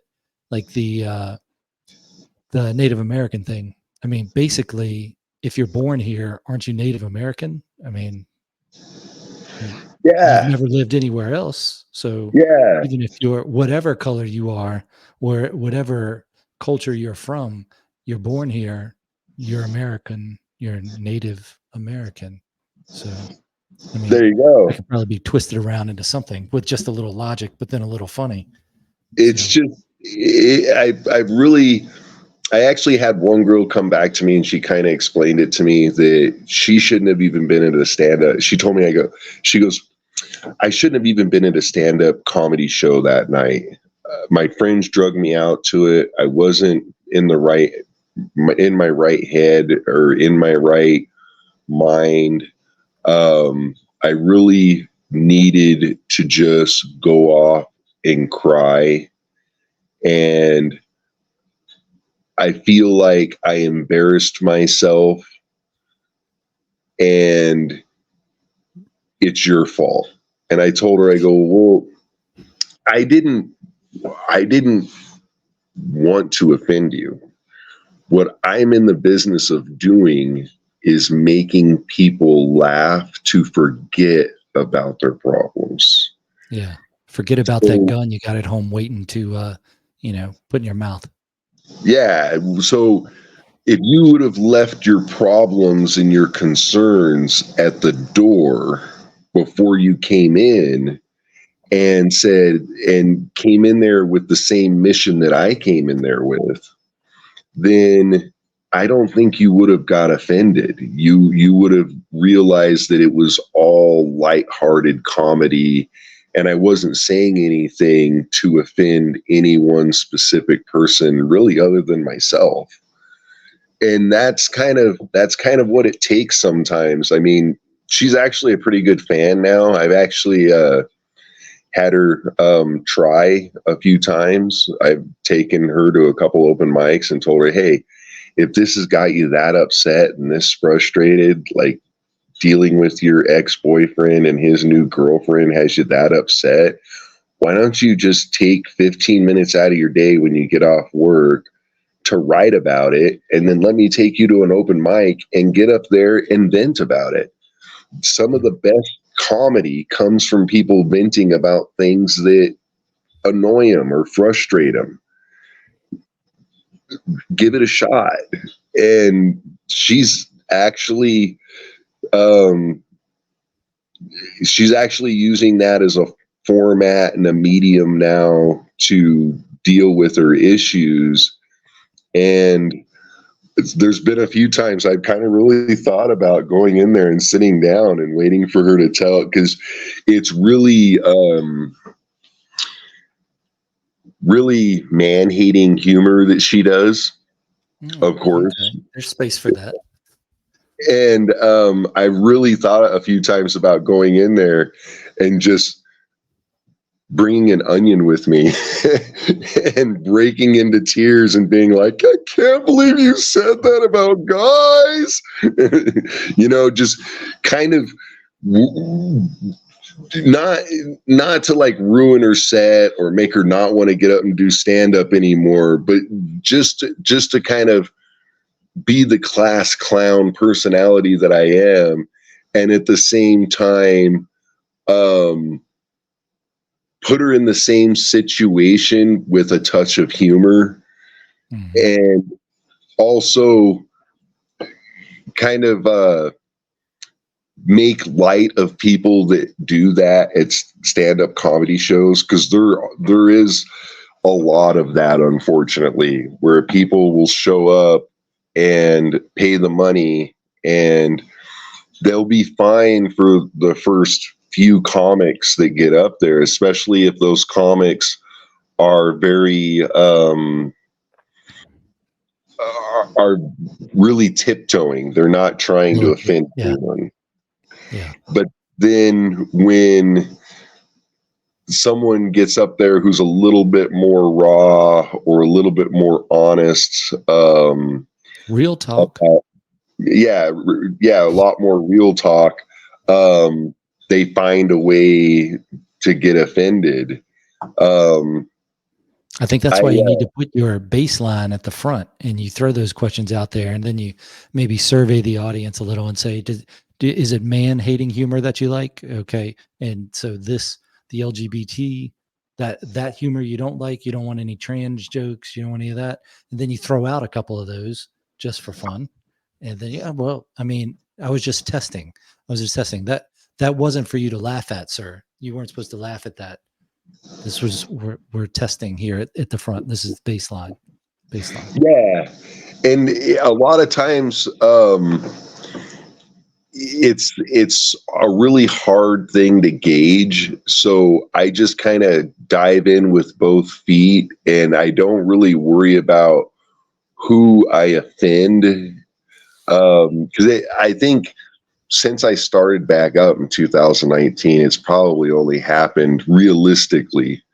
Because like I said, there's a lot of, mainly in Reno, there's a lot of stand-up comics who they feign being offended, you know what I mean?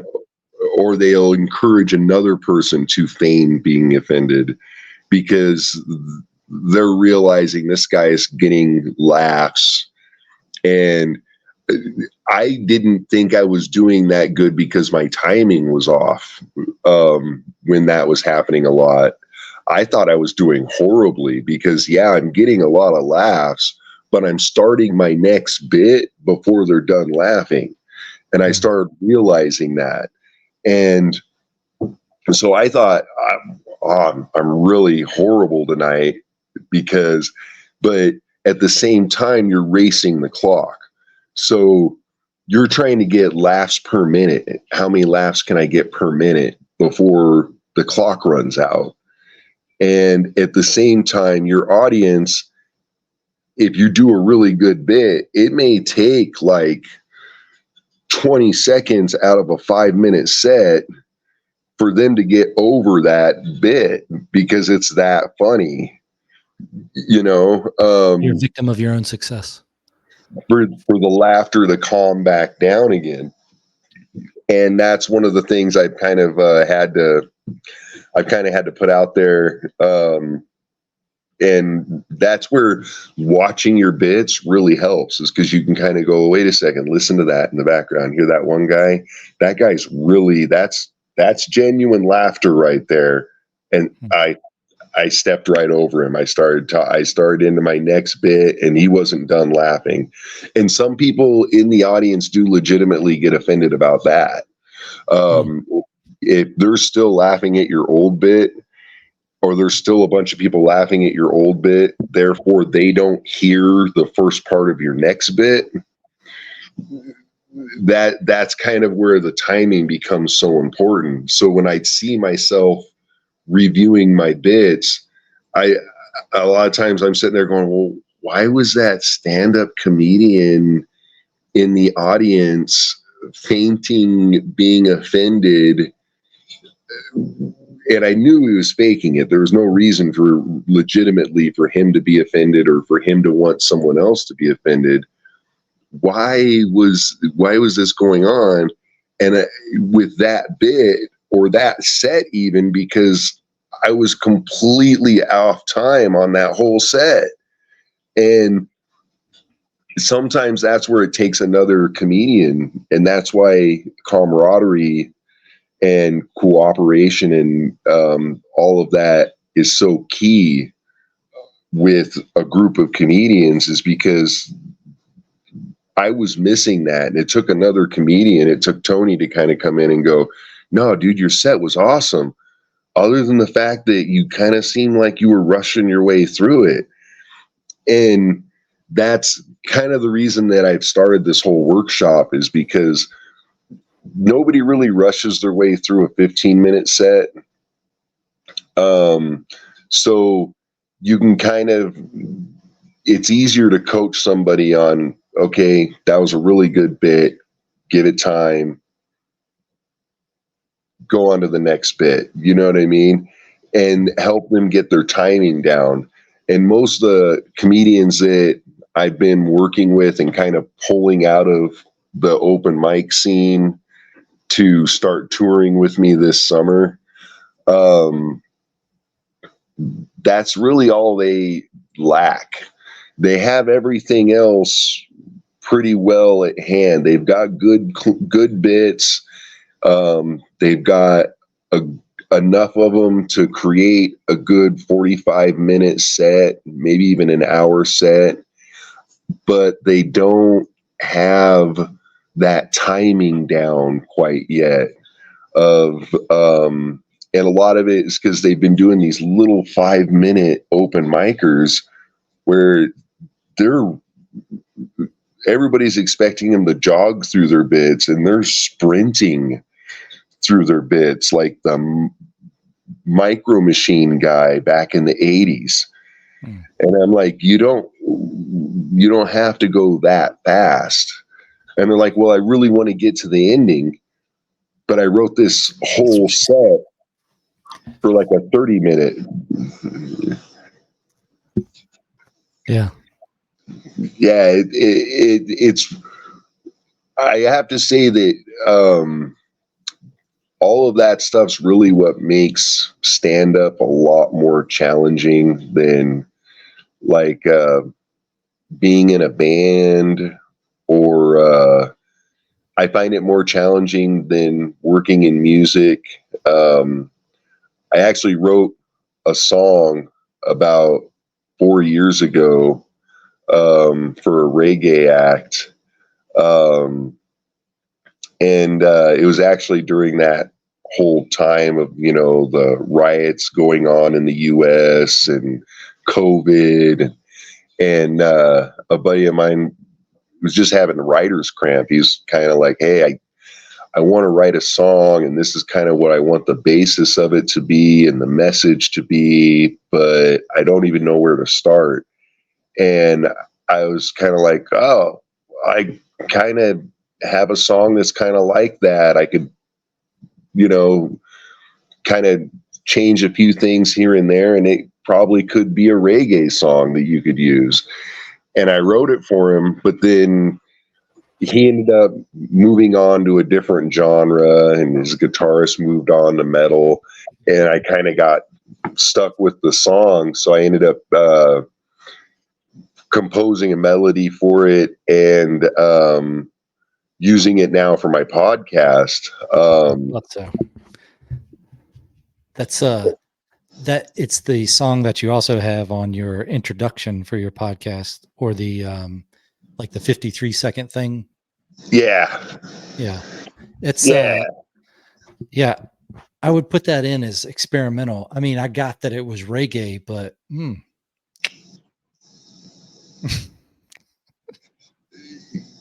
yeah, I it's kind of I think it's called Victory Bell. Yeah, I kind of just threw that together with the melody that's with it and everything. I call that experimental reggae. Yeah, within like 20 or 30 minutes. And I kind of realized, I'm like, man, I pour over anything I write for my comedy. It's just, a lot more challenging for me than writing music or composing music or anything else I've done in entertainment, because there's so many different factors that go into it by the end of the day. There really is. What's your setup for podcasting? Like, what kind of equipment are you using?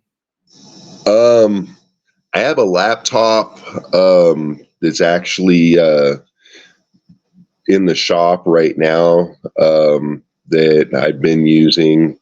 And I've got a mic, and I've been using just an audio board. And then I go back and edit it afterwards. A lot of that is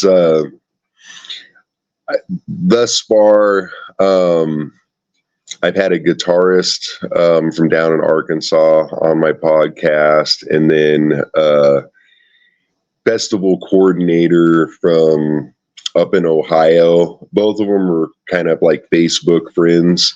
But I'm using it, the podcast thing, is kind of an opportunity to put a spotlight on someone else, but also put a spotlight on a nonprofit organization that they work with, or that they've been helping or supporting, or that they feel like needs more support.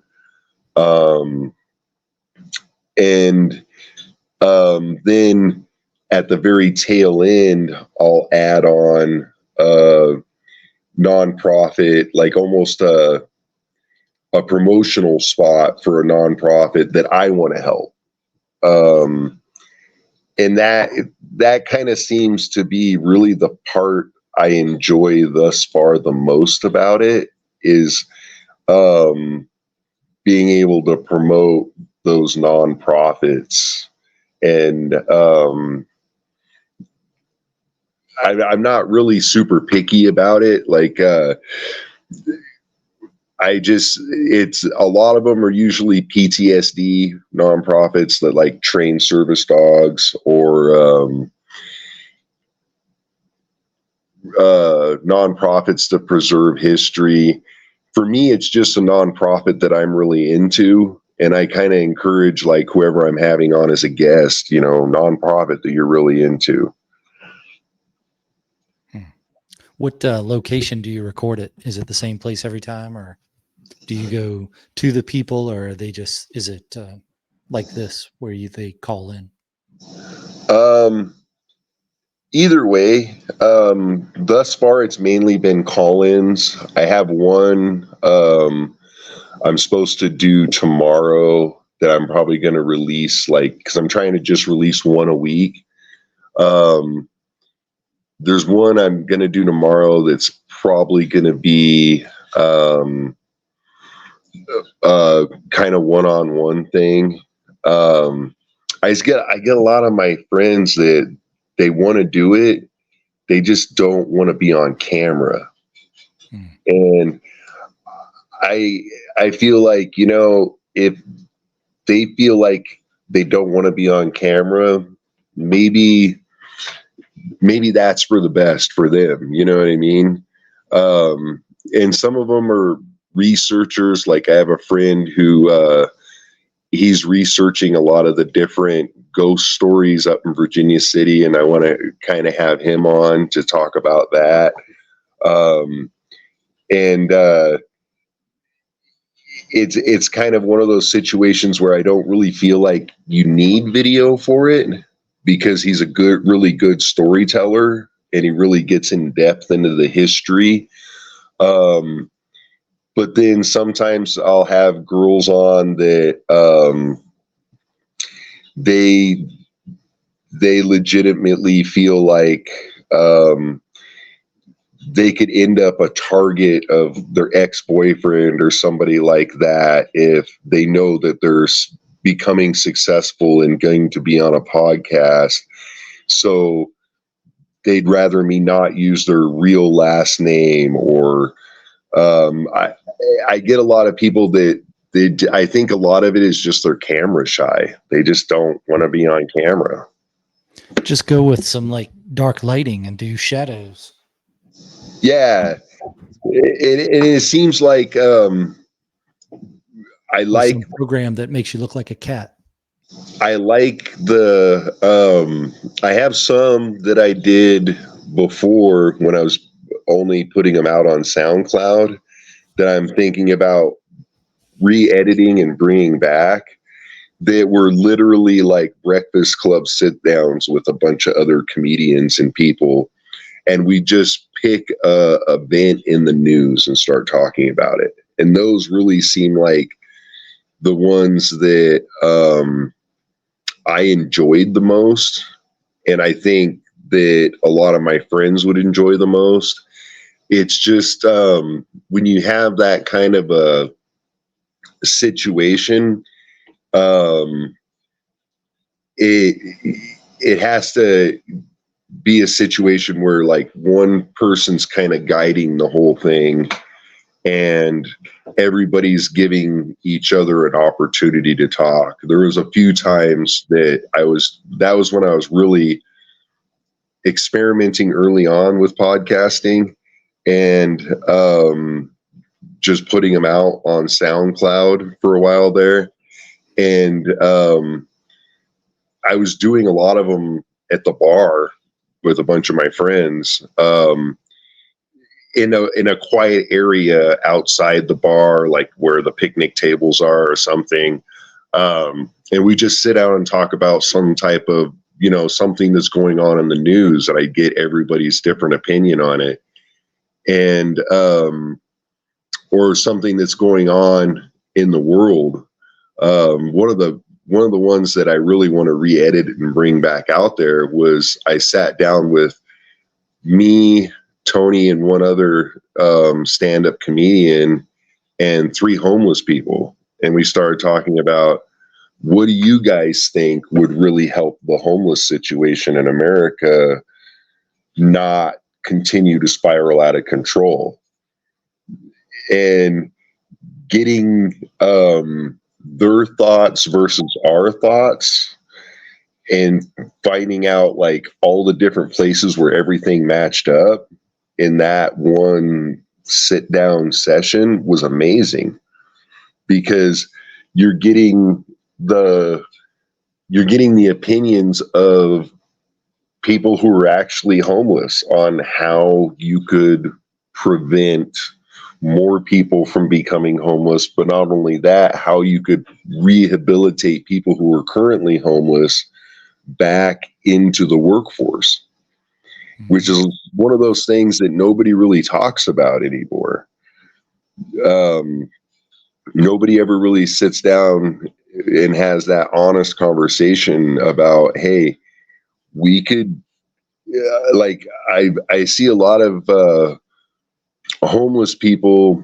Like one of those individuals, I'm still friends with, he was homeless throughout the majority of the 90s. And then he got Social Security disability, and Social Security disability didn't quite keep up with the state of the economy. So around 2017, he ended up back out there homeless again. And you end up kind of figuring out where he identifies were the points where he failed himself, or he felt like law enforcement failed him or society failed him. And just from hearing his story, you can kind of figure out that there's a lot of ways that he wouldn't have to be homeless. And one of the ones that I've been more and more a proponent of lately is I don't understand how we have so much agriculture in this country, but also so many homeless people, because I really, and I brought this up to governors, I brought this up to congressmen, I brought this up to senators. I really feel like before we should give jobs to people from Mexico to come up here and help farmers harvest agricultural products, whether they're fruits or vegetables, we should really offer those jobs in some type of housing environment to the homeless. So do you think in your conversation with the homeless that the reason they're homeless is because somebody didn't offer them a job? I think or is it drugs? I think with a lot of them, it's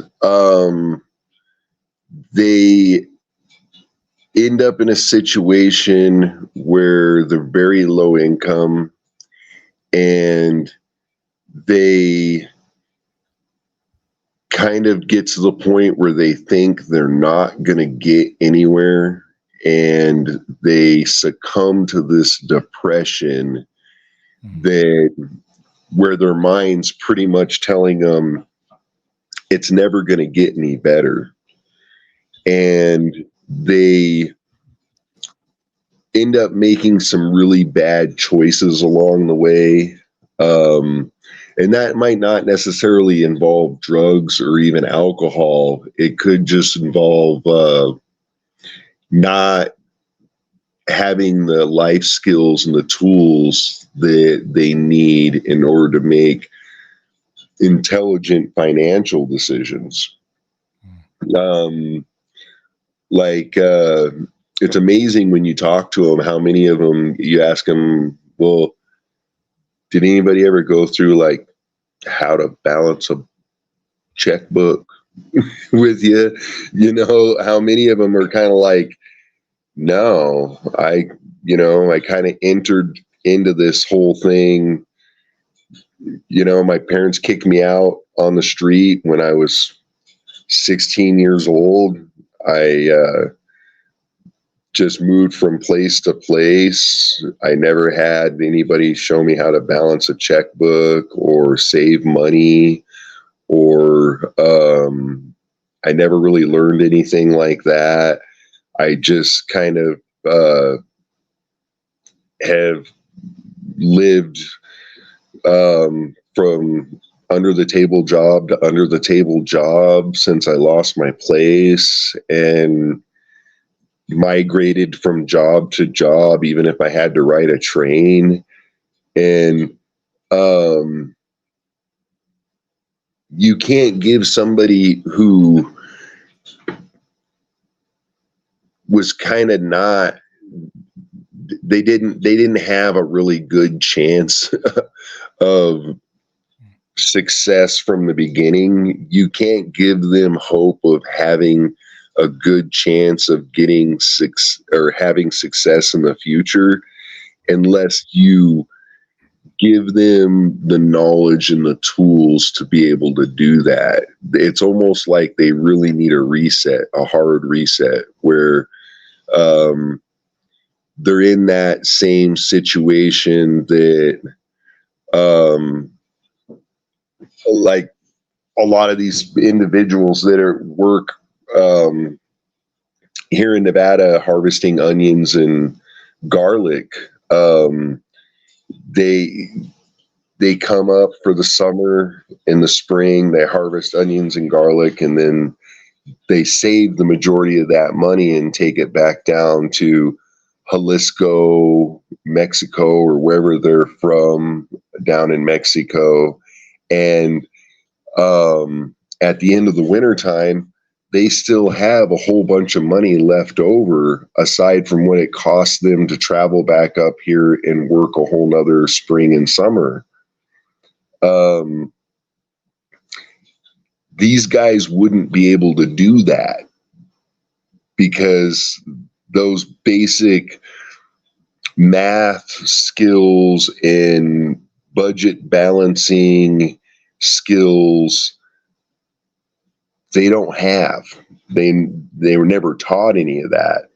But I have found that if you give them the opportunity, I've kind of taken a few of them from like Reno down to Yarrington and helped them get into jobs where they were going to have to learn how to speak Spanish and pick onions.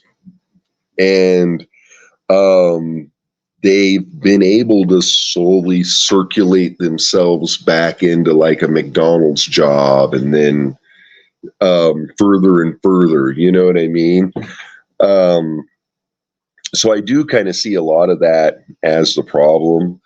The worst part, where drugs, I think, really come into play with a lot of that, is a lot of them turn to drugs as a medium for self-destruction. And that's kind of their last ditch effort. I don't want to be homeless anymore. I've lost my place. And it wasn't drugs that really, with a lot of them, it wasn't drugs that made them homeless. It was just really bad choices. Or getting thrown in jail and they get back out and all their stuff's gone and they lost their place because they were in jail for 5 months. You know, Hopelessness and escape as your two things that cause it. I think I would like to start an organization called Why Are You Poor? So you could get people like that and figure out what's going on. So is it because your starting line wasn't the best and you never got a chance? And what is it going to take to get you that chance? And then at least you could say you had a shot at life. And then because of these things, that's why you didn't make it. And I think that's probably a great thing to do for people. I think it would need to be like a non-government agency. And you would say, look, in order to get public funds, you have to go through this assessment of why are you poor? Are you poor because of circumstances? Are you poor because you are incorrigible and you won't do what you ought to do and you just sit around and complain about it? I don't know what the percentage of that is as far as people that lose hope and then find their way into drugs and then spiral out of control and then totally destroy their mind on drugs and circumstance versus the people that are looking for a hand up. And I think that's where, when you have the social security type things or welfare, that's what that's there for, is to help those people that are having a rough time to get back on their feet. So yeah, and I relate to it, I think, because when I was a kid, I know it's going to sound horrible, but it's totally honest. When I was a kid, I had a half brother that I was Italian and Native American. He was German. And he was very much into white supremacy. And when he would come visit and be around the house, a lot of times him and his friends would break stuff around the house and then blame me. And I would end up being the one who got kicked out. And oftentimes that would be clothes on my back, 14 years old, kicked out in the street in a rural area in Nevada, wintertime. Not really a whole lot of options on places to go, sometimes in the summertime. And it happened one too many times back in about 96. And I just never came back. A lot of people who were my friends at the time thought, oh man, I hope he's okay. I hope he didn't give up. I hope he didn't try and go overdose on something he stole from the store. Like, there was all these different theories of what happened to me. And I ended up pulling myself back out of that situation. But the way I did it was I went down to the county recorder's office, got a mining claim and a tent donated to me from a church. And I went up and stayed on the mining claim. And out of a fluke, one day I'm sitting up there trying to figure out how I'm going to get money for food and everything. And this guy came walking over the hill, and I had heard dogs barking and I had heard sheep prior to that, of course. He ended up being the sheep herder, and he ended up helping me get a job cooking for the Odell Sheep Company. And that was kind of the way originally I decided this is how I'm going to get myself out of this situation. I'm going to cook for these guys, and then they're going to pay me, and I'm going to get myself out of this situation. And literally, they ended up donating me clothes. They ended up, I didn't have a sleeping bag up till then. I literally had the clothes on my back and a tent. I didn't even have a shovel or a pan to cook food in. I was cooking food in the can, like opening up canned foods and cooking it right there in the can. I had a truck that was completely out of gas and broke down up on this mining claim in the middle of nowhere. And I ended up working for the sheep company long enough that I was able to get a little Honda 90 1960s motorcycle. And then I ended up going down and working as a ranch hand for a bunch of the ranchers until I could get up enough money to get a camp trailer from a friend and enough money to put it into a park and start staying in there. And I worked my way back out of homelessness. I think what makes it so hard for people that are homeless nowadays is they're homeless in all the wrong places. They're homeless in a place where there's a lot of other homeless people. They're all stealing from each other. I got to admit, if I ever ended up in that situation again where I was homeless, I would probably do the same thing. I'd probably go down and file a mining claim with the county recorder and go up there. You got 40 acres. You have to move every 2 weeks, but you don't have to move more than 10 feet. You know what I mean? And you can make it. You know what I mean? You might have to do some jobs that wash dishes and cook for Peruvian sheep herders, but you can do it. You can come back out of it. And everybody who meant anything to me at that point in time in my life had nothing but more respect for me after I worked my way out of being homeless. So yeah. I think they just need to have just a few more programs in the agricultural communities where people can start out or restart, essentially. You know,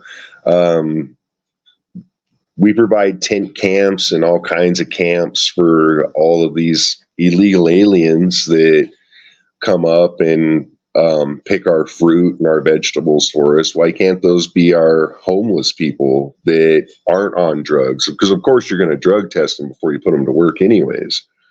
Why can't it be our homeless people, giving them a whole summer to work their way back into society? I mean, it sounds like a good idea. I wonder how many of the homeless people, percentage wise, are not on drugs. In my experience, it was like you maybe have 5% of the homeless people that I've come in contact with that were there because of bad decisions and bad circumstance, and they're working their way out of it. And then probably another 25% that are so gone that there's no way they're getting out of it on their own. And they're what I would call more of the criminal homeless, that their head is so fried on drugs or whatever that they're not making it out. And And then that other that's group is teetering between both. yeah, and that's a big problem that you see in Portland now, and you're seeing it all over the West Coast now, where these guys, man, they really, even though they're out there and they're homeless themselves, they try to get other homeless people hooked on drugs. They try to get other homeless people. They'll invite homeless people to come camp with them with the intentions of robbing them. And they're usually the younger people, unfortunately. And they usually are out there because they're on drugs. Yeah. They're usually out there because they're hiding. A lot of them are out there because they're hiding from warrants. And sometimes with those individuals being institutionalized to some degree is the only thing that's going to rehab them, whether it's in a prison environment or whether it's in some type of institution for the criminally insane. Yeah. They, like you said, they're on that border. And a lot of times that when with that drug addict portion of the homeless population, it does come down to really bad decisions that they made that led to them having even more problems. I've seen it firsthand a lot. We have a lot of venues in Reno that do open mics that are in those areas where there's a lot of homeless people that hang out, unfortunately.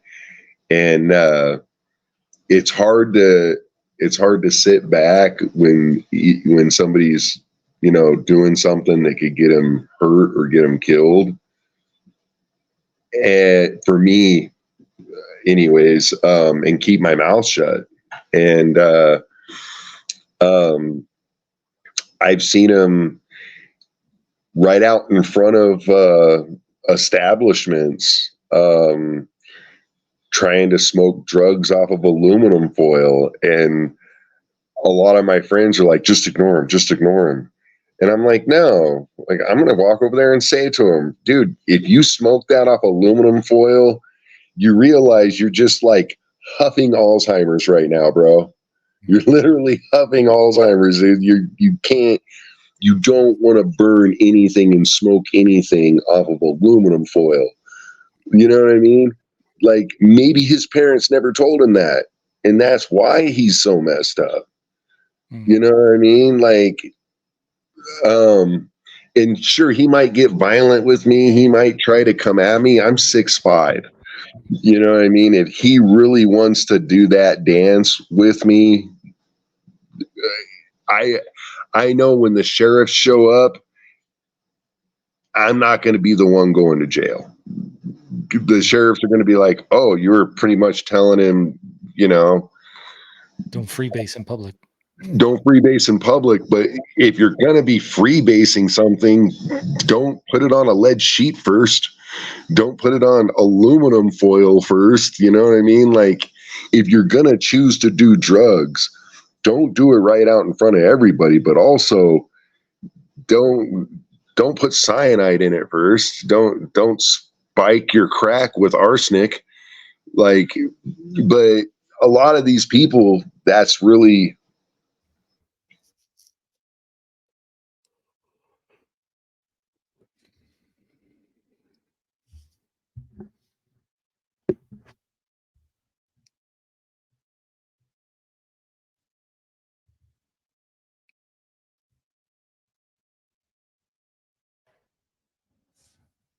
All right. Zach dropped off and we can't reestablish that connection. He's over in the Reno area and I'm on the East Coast. So I'm always amazed when we are able to use technology to talk to people so far away. He has a podcast called the Zach Cassinelli podcast. You can find it on Spotify. There's probably some other places. He has some clips on YouTube as well. I'll put a link to his Spotify podcast in the show notes in case anybody would like to check it out. I think there's 2 episodes up now, but as we were talking about, he has some other ones that he's probably going to add, and then ones he's continue doing. Maybe next time we can talk more about the equipment he uses as far as how he publishes it and what he does leading up to recording a podcast, like how he gets guests. That's one of the biggest things that I had as far as stresses goes for doing a podcast was how do you get guests and remain consistent to be able to put something out every week? And then if somebody cancels, what do you do? And how do you deal with all that? The way I found was easiest is you schedule more than one for your weekly release date or whatever your release date is. And then if somebody cancels, you have hopefully at least one to publish, or you have one waiting to where if somebody cancels, you can fill it in within the next week or so, whatever the time is that you normally publish it, or have somebody that you can call on short notice to be a guest.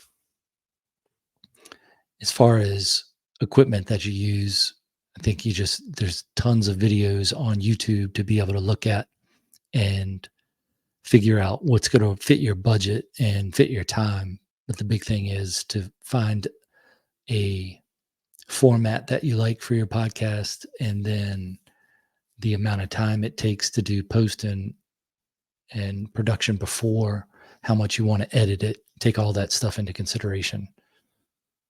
So maybe we'll talk about that next time if we can talk to Zach again. But I appreciate you listening to this much of it, and see you in the future. Thanks for listening.